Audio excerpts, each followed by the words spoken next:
हम्मुदुर Rahman commission के सामने brigadier major Munawwar Khan ने बयान दिया कि 1971 में 11 और 12 दिसंबर की दरमियानी शब जिस रात दुश्मन की फौज हमारे फौजियों पर आग के गोले बरसा रही थी, उसी रात को कमांडर ब्रिगेडियर हयातुल्लाह अपने बंकर में अय्याशी के लिए चंद लड़कियों को लेकर आया था। कमीशन को ब्रिगेडियर अब्बास बेग ने बताया कि ब्रिगेडियर जहांजेब अरबाब, जो के बाद में लेफ्टिनेंट जनरल बने, मुल्तान म्यूनिसिपल कमेटी के चेयरमैन थे। उन्होंने एक सीएसपी अफसर से रिश्वत के तौर पर 1 लाख रुपए का मुतालबा किया। अफसर ने खुदकुशी कर ली और अपने पीछे एक पर्ची पर लिखा छोड़ गया कि ब्रिगेडियर जहांजेब अरबाब ने उससे 1 लाख रुपए का मुतालबा किया, हालांकि उसने सिर्फ 15,000 रुपए कमाए थे। यही जहांजेब अरबाब था जिसने बाद अज़ां बतौर कमांडर साबिक मशरकी पाकिस्तान में ब्रिगेड 57 सिराजगंज में नेशनल बैंक के खजाने से 13.5 करोड़ रुपए लूटे थे। कैप्टन की तहकीकात से ये बात भी सामने आई कि major general Khudadad Khan adjutant general Pakistan army के न सिर्फ मशहूर जमाना जनरल अकलीम अख्तर रानी के साथ नाजायज ताल्लुकात थे, बल्कि उसने मार्शल लॉ के दौरान कई मुकदमात दबाने में जनरल रानी की मावनत भी की। जनरल रानी हमारी हुकूमती तारीख का एक जखीम लेकिन रंगीन बाब थी। उसके सीने में कई राज हाय सरबस्ता दफन है। वो वाहिद औरत थी जो बता सकती थी कि किस किस दौर में उसकी कौन कौन सी मासर हम जोलियों ने ईवान हाय इक्तदार में शराब और शबाब की महाफिल आरास्ता करने की जिम्मेदारी ले रखी थी। वाह अफसोस कि ये राज उनके पैबंदे खाक होते ही रिस्क खाक बन गए। इन जिगरदार और चटखारेदार खवातीन को जनरल न्याजी खुशबूदार देवदासियां कहा करते थे। इन देवदासियों ने इस माशरे और मुमलिकत में पंचतारा अदा फरोशी और हया फरोशी को मुतारिफ करवाया। जनरल रानी पंचतारा अदा फरोशी की बानियों में से एक थी। जनरल याह्या खान के अहद इक़्तिदार में रानी का चर्चा हुआ। राजा रानी की रंगरलियों और चोंचलों की होशरुबा दास्तानें याह्या खान के ऐवान इक़्तिदार से रुखसत होने के बाद मंजर आम पर आईं। रानी और याह्या खान के माबैन गुलो बुलबुल और शमा परवाना का साथ तिलाज़माती ताल्लुक था। याह्या खान बवजू उन पर जान छिड़कते थे। उस दौर की ब्यूरोक्रेसी और सियासत के कई दीगर जर्नैल भी अकलीम अख्तर उर्फ जनरल रानी की चश्मे सुरमगी से शराब इल्तिफात कशीद करते रहे। जनरल रानी की रकाबत अगर किसी से थी तो वो थी मलका तरन्नुम नूरजहां। भुट्टो दौर में जनरल रानी ने अपने डेरे शारे कायदे आजम पर वाक़े इंटरकॉन्टिनेंटल के एक स्वीट में आबाद कर रखे थे। वक्त के हुक्मरान उनके आस्ताने पर जबीने न्याज लेकर हाजिर होते और अपने शरारती मन की मुरादें पाते। घर गवर्नर बने तो इस किस्म की इत्तलात मौसूल होना शुरू हुई कि जनरल रानी की जलवागाहे जमालो विसाल साजिशों का गढ़ बन रही है। नीले आसमान की बूढ़ी आंखों ने इस ताकतवर औरत की दहलीज पर जाने वक्त के कितने आला अफसरान को नासिया फरसाई करते देखा। आसमान ने रंग बदला, हालात ने पलटा खाया, लैलो नहार की गर्दिश ने करवट ली और पंजाब पुलिस हरकत में आई। एक शब जनरल रानी को बमा साजो सामान साजिशगाह से हिफाजती हिरासत में लेकर कोतवाली थाने पहुंचा दिया गया। कोतवाली थाने के हवालात में 20वीं सदी के जहांगीर की ये नूरजहां मज़ारे बेकसी बनी दीदा इबरत निगाह को दावत गौर और फिक्र दे रही थी। अखबारी नुमाइंदों को इतला मिली तो हर कोई भागम भाग कोतवाली पहुंचा। थाने का वसी और अरीज अहाता रिपोर्टर्स और फोटोग्राफर्स की फौज जफर मौज के सामने तंग दामानी का शिकवा करने लगा। बारसूख अखबारी नुमाइंदों को मौसूफा तक पहुंचने की खुसूसी इजाजत दे दी गई। वो तस्वीर बेबसी बने सर झुकाए हर सवाल सुनती रही, लेकिन किसी भी सवाल का माकूल जवाब देना उसने मुनासिब न जाना। सहाफी चुटकी भरते, याह्या खान के हवाले से यादों को साज देने की इस्तदा करते, लेकिन जनरल रानी का तो ये हाल था कि काटो तो बदन में लहू नहीं। बादस खराबी बसियार उसके होंठ फड़फड़ाए और उसने कपकपाते लहजे में जवाब दिया कि बस नक्शा बिगड़ गया।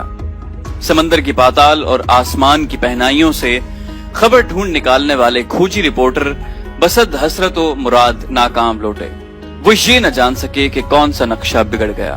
उस रात ये खोजी कोई बड़ी खबर हासिल करने में नाकाम रहे। खर दौर में जनरल रानी मफरूर इश्तहारी मुल्जिमों की तरह जाबजा छुपती फिरती रही। अगले वक्त के मेहरबानों के दरवाजे दर तौबा की तरह बंद हो चुके थे। नया ऐवाने इख्तदार उनके लिए शजर ममनुआ था। नया जमाना था, साज और राग बदल चुके थे। जनरल रानी को जिंदगी में पहली बार इस किस्म की नाखुशगवार हालात का सामना करना पड़ा।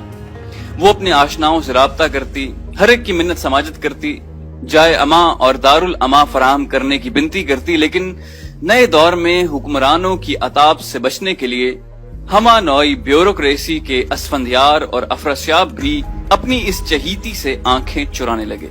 वो रिवायती तोते की तरह साफ आंखें फेर चुके थे।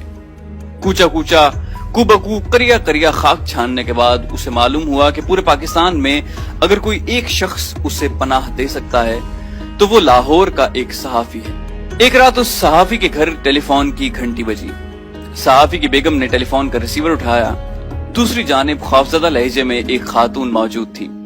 कहने लगी, बेगम साहिबा, मुझे पनाह चाहिए। मैं एक मजलूम खातून हूँ, मुझे जमाने ने धुतकार दिया है।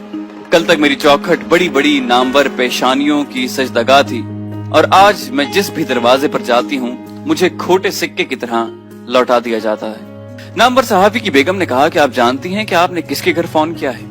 रानी ने बताया कि मैंने आपके शौहर आगा शोरिश काश्मीरी की जिगरदारी और बहादुरी की दास्तानें सुन रखी हैं। मुझे मेरे मिलने वालों ने बताया कि वो मजलूमों का साथ देने में कभी हिचकिचाहट महसूस नहीं करते।